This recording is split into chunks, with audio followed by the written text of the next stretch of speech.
Howdy, howdy, and welcome back. It is yet another Workshop Wednesday, and today we're going to talk about Google updates that have been released last month, actually, in September of 2020. Before we go too far into Workshop Wednesday, welcome. My name is Chris Mercer. I actually do go by Mercer, and I'm the co-founder here at measurementmarketing.io. And maybe you found us through some of the podcasts and talks that we've given out there, maybe through some of these fine platforms where our content is often featured. And of course, maybe you're already a member, whether a Toolbox member or a member of the Measurement Marketing Academy over at measurementmarketing.io. However you got here, welcome. We are happy that you are here. It's our job to help people just like you learn how to use tools like Tag Manager and Google Analytics and, of course, Data Studio. And we do that by keeping you up to date, which is what today's workshop is going to be all about. And of course, using the measurement marketing framework. Now, there's really 5 key pillars to that we always cover. First is planning, figuring out what's important to ask in terms of questions, what information you're going to need to get the answers, what actions will you take based on the answers you get. Then you do the build out where you're using tools like Tag Manager and Analytics to actually collect the information you need. Then there's the reporting where you get to display those answers, hopefully using something like Data Studio so that it tells a story. Then you can start to forecast your near future results because you're going to know what your past was giving you. And then ultimately you can measure against your forecast. That's what will tell you where you need to optimize so that you can fix things from a marketing perspective. So that's the measurement marketing framework. And of course, we talk about this to put today's training in context because today is all about the updates. And some of these updates are going to affect various pillars here. Now, we're going to cover a lot of different updates that have come through. In fact, all 3 major platforms had some updates in September, some bigger than others. But your job is to sit there and go, okay, here's this one thing. So grab a Post-it note, have a little piece of paper ready, maybe get an Asana open task or Monday or Slack or whatever your project manager of choice is, and get ready to write down the one thing you're going to start taking action to actually explore that is a new feature that maybe you can use in your own organization. All right. So without further ado, let's go ahead and get started. What's new? Google updates released in September 2020. Now, we're just going to go ahead and dive right in because there is much to cover. And we're going to start with Google Analytics. So in Google Analytics, there's actually a couple of updates. Some of these are minor depending upon where you are in your own analytics setup. The one thing that did change was change history, at least a little bit. They changed the formatting a little bit. So if you haven't used this before, this is in your account level of your admin. You go to your admin section. At the account level, you go to change history. And they made it more useful. So now you can go back here and you can see kind of, who did what and when and what specifically did they change or adjust. And so it kind of gives you a breadcrumb log of what was done. This is useful for when you're trying to audit something in your own analytics. Maybe a new goal was set up or something like that, and you forget when it was set up. Well, this will record it for you. So it's something that I think is a feature most people don't use or haven't used. But now with this new format, it tells a story a little bit easier as to kind of what's working and what's not when it comes to Google Analytics. So I would absolutely take a look at it so you are a little bit more familiar with it. Now, something else, and this is a little out there. So this is something you might not even realize is a thing in Google Analytics, but there is this section under your tracking info. You go to property, and this is for the regular universal analytics setup, not the new app and web, but universal analytics.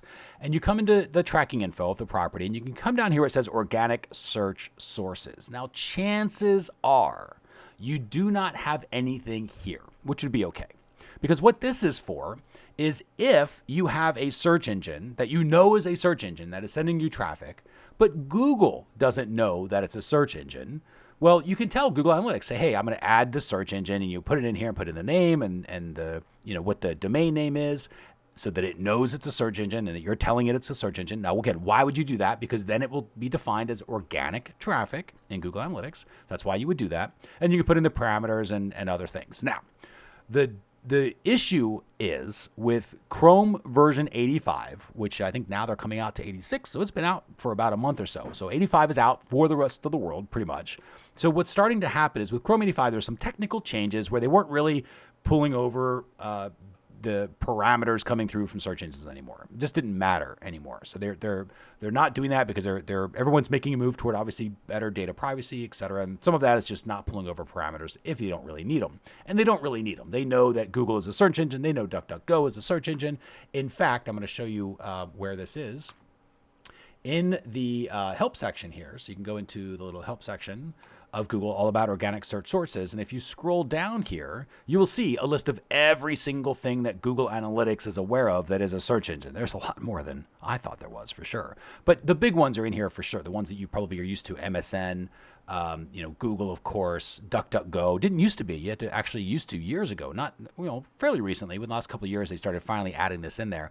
But this was an example of one of the ones you had to add. Now you no longer have to, right? Comcast, all the, the ISPs that are out there, Bing's in there. So all probably don't have to worry about this. But the reason that we bring this up is because with this change with Chrome, Google no longer cares at all about this query parameter stuff. It says optional here. You just should take it out. So they're recommending just take it out. Just put in whatever the domain name is. If you do happen to have some weird, archaic, and I shouldn't say weird, that's the wrong word, but a not publicly known search database that you're trying to classify as search traffic, just take out the parameters and it will continue to work as organic traffic. But they do recommend you do that. Just remove the query parameters. So kind of a weird one out there. Probably doesn't affect most people that are watching this, but I wanted to point it out for two reasons. One is to show that the browsers are changing, and as measurement marketers, it's our job to stay up to this, because you have to stay up to date on how the browsers are working and collecting data or not collecting data, because that's going to change, I would assume, pretty dramatically over the next couple of years. It already has, and it will continue to. And just know that this is even back here. That this is a thing people didn't realize they could do this, and I think it's important to explore kind of the nooks and crannies of Google Analytics, even if you don't use them every day, to know that they're back here and go like, oh, okay, cool, I didn't know it did that, because it encourages you to use the tool so that you have that. Okay, the other big deal for the analytics itself, coming through the analytics, was really in app and web. And so what I'm going to do is I'm going to flip over to our app and web property. Now, again, this is something that you can start to set up. You don't really, I wouldn't expect that you're going to use this on a day-to-day basis, not yet, but you should have one of these set up. You should have a property set up that's an app and web property, so you can start getting used to this because it's a whole different animal. You can already see I don't have any views. They don't exist, not yet. I would imagine one day they will, but not yet. So what we're going to do is we're going to come into the events section, and I'm going to go into all events of my app and web property. What they have created is essentially, they've sort of renamed some things to make it easier to get through. So what they've created is this, and you see this little box popping up already saying, introducing custom definitions. Well, this is the things we all know and love in regular Google Analytics. You should be using custom definitions, meaning custom dimensions and custom metrics. So they now exist in app and web properties. You would click into here and you can see there's your custom dimension, there's your custom metric, and you can create those. And you can create, I believe, up to 50 in each one, which is kind of nice because it's property level. Because remember, there are no views, so it's just property level. You can create up to 50 different dimensions and 50 different custom metrics specific to whatever your definition is that you're using in app and web. So you can see all the ones you currently have and then create your own events. So again, property-wide events that you can now create and customize. Much more useful feature in app and web. And again, this is why you want to get app and web set up. Again, we're not using this at all on a useful basis in terms of trying to make marketing decisions. It's just back here collecting data because we want to be able to play with it. We want to be able to get used to the different features. We want to be able to grow with this platform as this platform grows. And that's exactly where Google wants us to be. They want us using this in beginner steps, baby steps, maybe not to make decisions necessarily, not yet, but to get used to it. And then as this platform expands, we're going to be ready to really start, getting a ton of juice from the squeeze, so to speak, with this particular platform. So again, make sure if you have not yet initiated and created an apps and web, you should do that. Again, for more definition on that, we have app and web win courses that we have over in measurementmarketing.io. But take a look, however you learn it, make sure it's time to start playing around with it, right? Start playing around with it. Okay. Now, the other thing that happened to relate to app and web is actually going to be a transition into Data Studio, because one of the things that now exists, and I'm just going to do this quickly. We're going to go into, actually, I'll do it here. Let's go into Untitled Report. We'll kind of pull this up and see what we got. I'm going to go to edit this, and I'm going to go to add a data source, and this is big. Specifically, again, for those that were adding in, let's just add a little data here. So if I come into Google Analytics, what is new? If I come back here, this kind of looks the normal stuff, right? I go to my account, choose my account. What is now new is here's the regular analytics, the regular analytics, the regular analytics, but all of a sudden, boom, there's my app and web. There's my other app and web. The one that we just looked at is this one here. So I can now connect app and web into this Data Studio.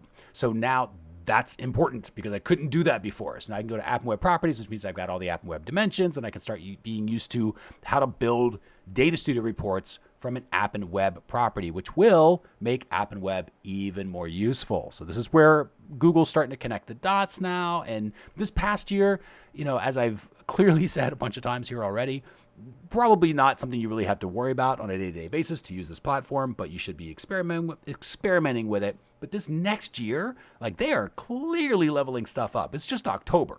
And this was an update they did in September. So, at least as of this recording, September 2020, they made this update. So we're in early October when I'm recording this right now. So this just goes to show how much more is left for the remainder of this year. And then as this thing starts to roll into next year, it's going to start becoming something you will have to mess with. So, the sooner you get started with app and web, the more useful it'll be for you, the easier it'll be as you go. So with that, I will go ahead and close this out officially. That's the official closeout of the Google Analytics stuff. And of course starts us in Google Data Studio. Now the other big change that was with Google Data Studio, besides this one, the fact you can now use app and web as a connector, which you couldn't do before, now you can. That was a huge reason people weren't using app and web, but more people will start using app and web because of this. So now that we've got that set up, the other thing is with Data Studio, there is now the ability for you to go through and sort by or use custom fields and calculated fields using functions, new functions that are date and time specific. So there's a lot of them that are back here. There was also an adjustment to pivot tables, if you happen to use pivot tables at all, when you come through, where you can adjust for null characters and stuff like that. Probably doesn't affect a lot of you, but it's out there. So if you've ever been bugged by pivot tables not having values, there's different ways to handle those now, so you have that. But the big deal that I wanted to point out was this, and I'm going to pull this over just so you can see the different functions that are available to you. It's called a function list in Google Data Studio. I'm just going to pull this over here. And so these are all the stuff that you can do to create and create your own calculated fields in Data Studio. So you can do all of these things. All these things are functions, and it's kind of like a little coding language, right, to get through your data. The big deal was these. If you go to date, a lot of these are new that were back here. They didn't used to exist. So now you can do, date and time, specific date and time intervals, adding date and times, subtracting date and times, pulling up today's date, right? Quarter, second, all this other stuff. So all the stuff that is here, different formats that are available to you in different functions. So just be aware that those are there. If you've worked a lot with dates in Google Data Studio, this is it. So you want to take advantage of some of this stuff coming through here. So want to make sure that you're aware of that as well. Okay. Finally, and that was kind of it with Data Studio. Not a whole lot else. There is going to be an early October, and I'm kind of going to preview this because it just came out a few days ago. Technically, it's an October update, so we'll cover it again when we do the October updates. But they do have new functionality in terms of conditional formatting for dates as well, so you can do that. So that's kind of new. All right, so finally, let's go into, and close this out, and we'll go into Tag Manager. So in Tag Manager, there's been a number of changes. This also was a kind of a recent October change, this little search workspace thing here. So it basically used to be under default workspace, and now it's here. So a lot of people don't realize this happened, because this is actually just a more useful place for it to be, but there you go. So now your search box is up here. It's a little easier. You can see a lot more stuff. Makes a lot of sense. I think this is a good fix. But some things that happened in September that were pretty cool. One is if we go into user settings, so I'm going to go up here into user settings. So I'm in my Tag Manager window. Up at the top to the right, you see this little menu icon. Click here and you go to user settings. So what you can do is you can tell Tag Manager, hey, I'm a marketer, I'm an agency, I'm a web developer. You can put your language in there, communication from Google if you want it. And then you have this, default container notifications. So you can tell Google Tag Manager to email you whenever a new version is published or when it goes live, or never do that at all. And you can save that. Also when a version is created if you want. So you can always sort of keep an eye on what's going on in your containers from the account perspective, right? That's you as a user. So then if you're like, well, I just want, I don't want every single container that might be published back here getting emailed to me. Again, maybe you do. Maybe as an agency, you do want that. But if you're not, you just want a specific container, then you can come into your admin section for that container. So you go to the admin section for the container, and you come down to the container itself, and you see where it says container notifications. And you can say, well, for this container, I want you to definitely do it always. Or, or just, create a new version. I don't personally, I don't think this one's going to be super useful for where we are. We definitely want to know. I want to personally know when something was published. But, when a new container is even created but not published, right, which a lot of people don't take advantage of all that much, but possible. But this one for sure, right? If you're in charge of a container, you want to know when things are going on. Maybe if you're the web development team, you want to know when somebody's published something. This would be a way to do it. So just know that is their brand new cool thing that you can now do with Tag Manager.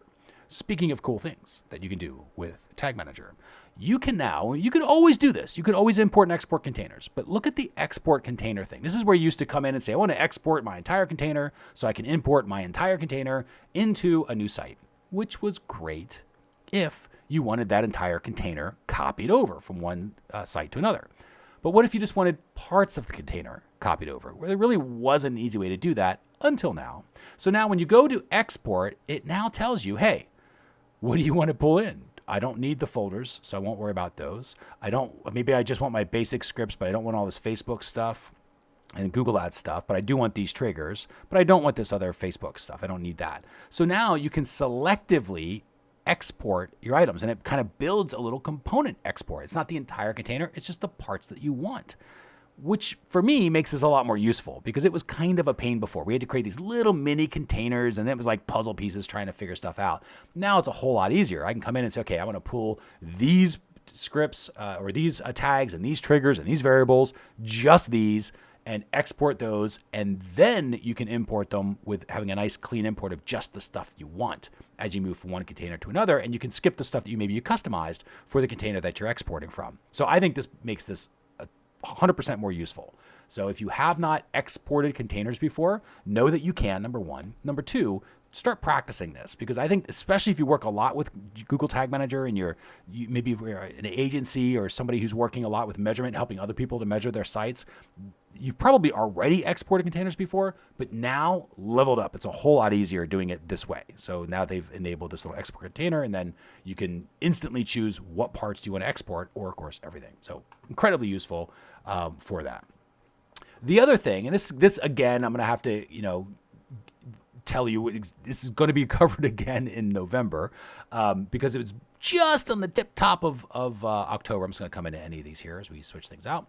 So one of the things that also came, this is recent, this is like in the first couple of days of October technically that this happens, but you can come through here and you can select a bunch of different things. And now if you go to, you see up here it says 5 selected. What's happening is over here you can pause them all, or you can move them all, or you can delete them all, which was, again, kind of tiny, but super useful, because there are times where you're like, I just want to delete all my Facebook stuff. And so now you can go through here or just delete all your GA stuff. In fact, I haven't tried this, but I wonder if I just did a little GA search and then searched for all my GA stuff, and then I said I want to pause all my GA stuff. I bet you that would work. So now I can unsearch. Yeah, that's exactly right. So I got 14 of my GA tags. I can pause them all now, be done. Like, super cool. The fact you can do bulk editing of tags, I think it makes it a lot more useful in Tag Manager. And again, technically, this was in the first couple days of October, but as of this recording, it's October 7th. When we actually recorded this, it was the first Wednesday of October, and that is what we do. We always do the What's News on the first Wednesday of the month for the previous month, but I figured, I'd give this one to you as a bonus because it's super cool and useful, and that and search, I think, are pretty useful, so you should take advantage of those. All right, so with that, we'll go ahead and bring this one officially to a close. What was your one thing? Was it the fact of like maybe new data studio stuff that you can do with the date and time functions and kind of operates a little bit more like what a spreadsheet does with a lot of date functions that are back there. So make sure you take a look at that list if you haven't recently. Maybe it was the idea of yet another reason, hopefully, for you to really start to explore app and web in Google Analytics, because now you can do custom dimensions. I know that's why web stores them better. So I can now really start to level up my own reason for wanting to use app and web, which of course is going to help me understand the platform even better. And as we learn all of our tricks, of course, we will teach it to you in Win courses and workshops in the future. But you should probably start looking at that if you haven't already. And maybe it was the change history in Google Analytics. I think that was the other thing that was kind of interesting, is that change history became more useful because it really does give pretty good breadcrumbs as to who changed what and when. And I know a lot of times people will say, I can't remember when I set up that goal, or I can't remember when I did this thing. Just know it's in your change history. That's where it tells you who set up, when they set up, what they set up, all back there in change history. So just a few cool changes in September, predominantly in September of 2020 that came forth from you. Now, next week's workshop topic, we're going to rotate. We always do. Remember, the first Wednesday is always the what's new stuff. So we cover the last 30 days. Make sure you keep your saw sharp and you're always improving your skills. But this coming week, we're going to flip it to getting started. So getting started is where we're talking to the beginners, those of you who are just getting underway. And we're going to talk about how to set up Facebook pixels using Google Tag Manager. So if you're just the beginning stages of using Google Tag Manager and you want to learn how to use it to set up your Facebook stuff, you're going to want to stay tuned for next week's workshop. There are two ways you can get it. One, of course, take a moment to subscribe right now. And I think in YouTube, they have like the bell icon, and other places they have other ways to make sure that you get notified. So do whatever you can right now to make sure that you subscribe so that you get notified when that becomes available, because it should become available in about a week from now. So you'll have that. The other way for you to do that, and I would recommend basically that you do both, is the Academy. It's actually three ways technically. There's another way you can do it. Measure.tips/GetAcademy to learn more about becoming a Measurement Marketing Academy member. It is our paid program. There are different levels though. We try to fit any budget that's back there. So depending if you're just starting out, there's a package for you back there.